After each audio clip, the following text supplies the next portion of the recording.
Hi friends, இன்றைக்கி மொச்சக்கொட்டை போட்ட கருவாட்டு குழம்பு பார்க்கலாம். வெறும் வானிலையில் ஃபஸ்ட்டு மொச்சக்கொட்டையை நம்ம வறுத்துருவோம். வறுப்பட்டுடுச்சு, இப்போ தண்ணி ஊற்றி நம்ம அரைச்சிடலாம். நம்ம இதுமாதிரி வறுத்துட்டு அவிச்சிட்டு செஞ்சோம்னா கருவாட்டு குழம்பு ஒரு தனி டேஸ்ட்டாக தான் இருக்கும். மொச்சக்கொட்டை வேகிறதுக்குள்ளே நம்ம எப்பயும் காலையில் சாமி கும்பிட்றதுக்கு கும்பிட்டுட்டு வந்துடலாம். 6 மணிக்குள்ளே வழக்கேது சாமி கும்பிட்றதுன்றதுனால சாமி கும்பிட்டு வந்துடலாம்.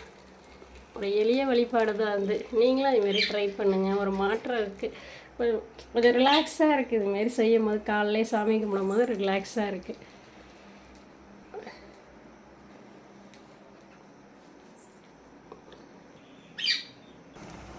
எவ்ரி மண்டே பார்த்தீங்கன்னா மார்னிங் மட்டும் ரெஸ்ட். அவங்களுக்கு கிளாஸ் கிடையாது பாப்பா தம்பிக்கு.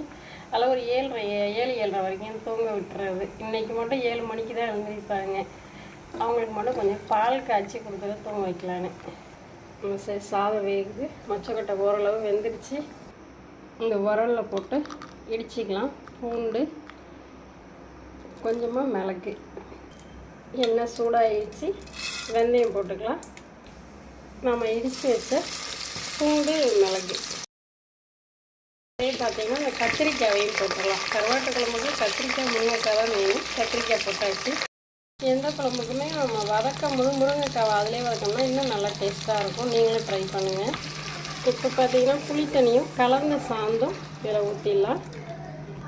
கல் உப்பு போட்டுருவோம். வறுத்துட்டு அரை வேக்காடை வச்ச மொச்சக்கொட்டையும் இதில் கொட்டிடலாம். குழம்பு நல்லா கொதிஞ்சிச்சு. கருவாடு போட்டுருவோம். கருவாடு போட்டதுக்கப்புறம் சிம்மில் வச்சிடலாம். இங்கே டீ கொதிஞ்சிட்ருக்கு.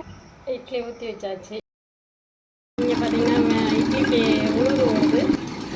கருவாட்டு குழம்பு ரெடி ஆகிடுச்சு. பழமையான கருவாட்டு குழம்பு ரெடி ஆகிடுச்சு. நீங்களும் இதுமாரி மொச்சக்கொட்டை போட்டு ட்ரை பண்ணி பாருங்கள். கண்டிப்பாக டேஸ்ட்டு பிடிக்கும். இதை சாப்பிட்டவங்களுக்கு தெரியும் இதோட டேஸ்ட் எப்படி இருக்குன்னு சொல்லிட்டு. ஓகே, இந்த வீடியோ பிடிச்சிருந்தால் லைக் பண்ணுங்கள், ஷேர் பண்ணுங்கள், சப்ஸ்கிரைப் பண்ணுங்கள், கமெண்ட்டில் சொல்லுங்கள். வேறு எதுவும் சேர்த்தா குழம்பு நல்லா டேஸ்ட்டாக இருக்கும் அப்படின்னு சொல்லிட்டு. ஓகே, தேங்க்யூ, பாய். உங்கள் விஷயம், உங்கள் நயம், ரகி.